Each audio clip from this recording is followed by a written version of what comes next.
and against the overreachings of the federal government. And we have to now make this line in the sand and say, no, you cannot violate the Constitution. If you do, you have no authority here. And for instance, if some of these things become law, and I should clarify that.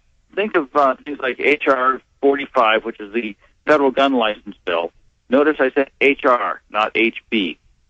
H.B., or House Bill, refers to public law.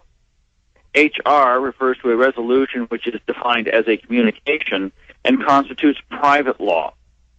So it is entered into by an agreement with the two parties. All these grants that we get, you agree to get the money, and in return you abide by these rules for that money. Yeah, it's federalizing the state laws where psychological testing, registration. They've got other bills to ban all semi-autos or to allow the Attorney General to ban anything at will. They're also saying they're going to put gun owners on no-fly lists just to ban you from buying guns. I mean, they're coming after us. They're not playing games. But remember, these are resolutions. So it is perfectly legitimate for any state to say that resolution is not valid within our state. And anybody who attempts to enforce it, we will arrest and prosecute. Do with it what you will. And that's what your bill is saying. Explain how you will prosecute. Flesh that out. If they enact a federal gun license and they attempt to enforce it, we say anybody who enforces it is committing, or attempts to enforce it, is committing a misdemeanor A, for instance, which includes jail time. And we will prosecute them. And we create another resolution informing the federal government that we've done it. Let them sit on that and smoke it. Yeah, and they're trying to bill Obama as Lincoln, and he says he's going to keep the Union together. We know the feds are concerned about the states rebelling. They know that the people are upset, 80% against the war, 99% against the North American Union in polls, 99% against the bailout in polls, 98% depending on the poll. So PDD... Maybe he is Lincoln. What was the result of the Civil War? What happened at the end of the Civil War? Reconstruction, federal control, mass slaughter. One step before that, there was forced repatriation of the Southerners. People were repatriated at the point of a gun. That is the end of government by consent. That's right. That was breaking the back of the states. That's why the New World Order loves him so much. My point is... 14th Amendment, go ahead. What does the 14th Amendment do? It makes us, it presumes to make us, or it has been construed to make us federal citizens before we are state citizens. And it has replaced, in freeing the slaves, we made everyone a slave. And it turns a right into a privilege granted by the Roman civil government, going back to the Roman model. Stay there, sir. Wow, what an impressive state representative, so informed. Well, look what they're introducing. These are great men and women. Stay there. We're going to have you on with the other state rep, Ingbertston, as well, when we come back from New Hampshire. All right, we are back live, finishing up with Representative Dan Itse, who introduced the bill in New Hampshire. He's going to be on Glenn Beck tonight, hopefully on Coast to Coast AM next Monday, if he'll do it. Coast to Coast asked me to give him his number. Be on there with myself, riding shotgun with George Norrie. And then we've got Representative Paul Ingbertson, who's also a sponsor, who's been listening to the show. Glad to have him on board. Going to go to him in just a moment. Finishing up the point you were making before the break, PDD 51, signed by Bush last year, said that in any emergency, the Congress has no authority. The executive rules all.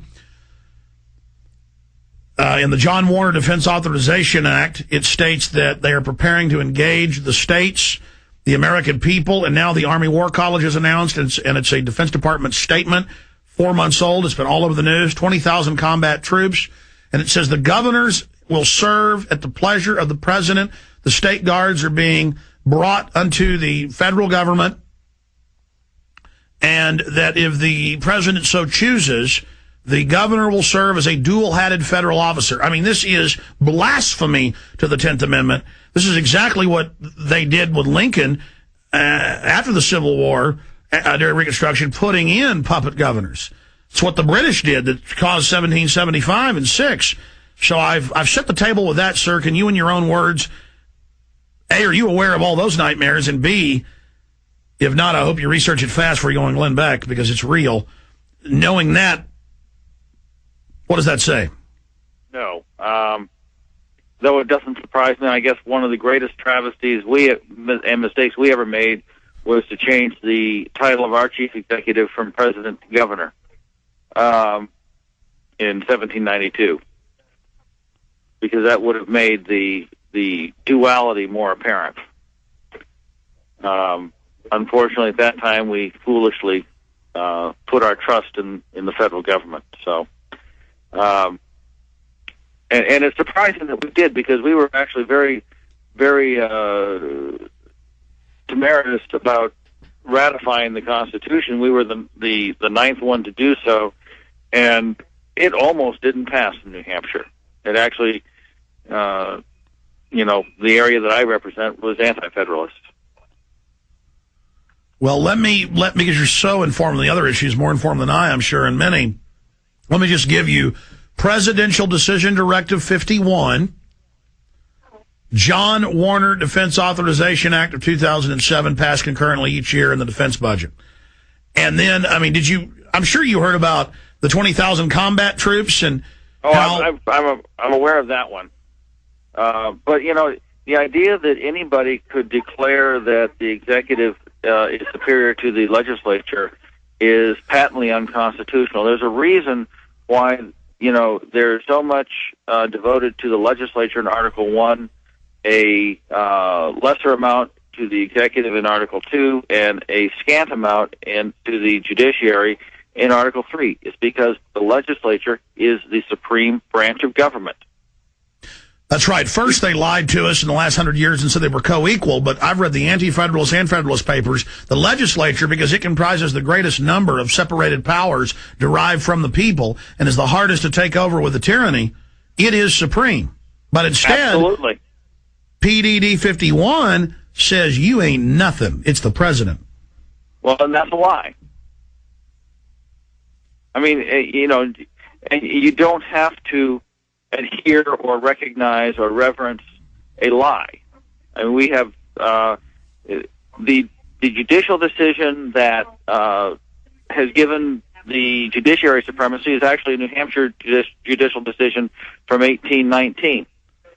And everybody has been bowing to it ever since. But if you analyze the decision itself is a lie, is a misrepresentation of the fact.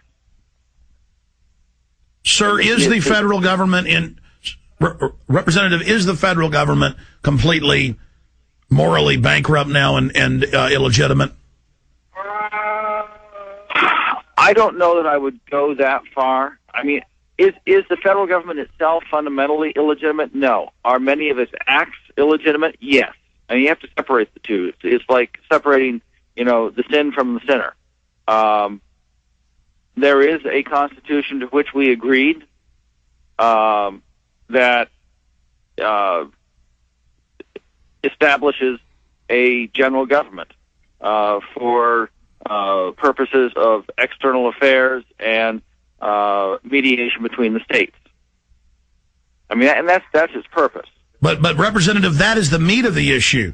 By signing Bretton Woods II and international agreements to cede final authority over major commerce and banking to an offshore bank that will control the United States, and to have Northcom taking over the states, that is fully breaking the compact, and a new form of government, Tyrannus, is being perfected. And we didn't stand up to it at the time. That is the importance of something like HCR 6 coming from each of the states, notifying them that further acts of this type are intolerable and constitute a nullification of the Constitution. That's you don't just hit somebody out of the blue. That's why there was an olive branch petition and a Declaration of Independence. And when the War for Independence started, it was not something that the colonists wanted.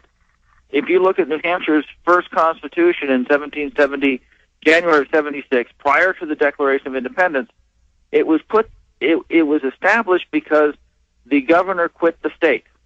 He left, got in a little rowboat and went out to sea. Got on a big boat and went back over to England. And we said, my God, we don't have a government. And so we established one. But the introductory paragraphs say this is a temporary constitution until we can be reunited with Great Britain. There was no desire. No, I understand. Nobody wants war. But you know what Patrick Henry said? You can hear the clash of arms to the north.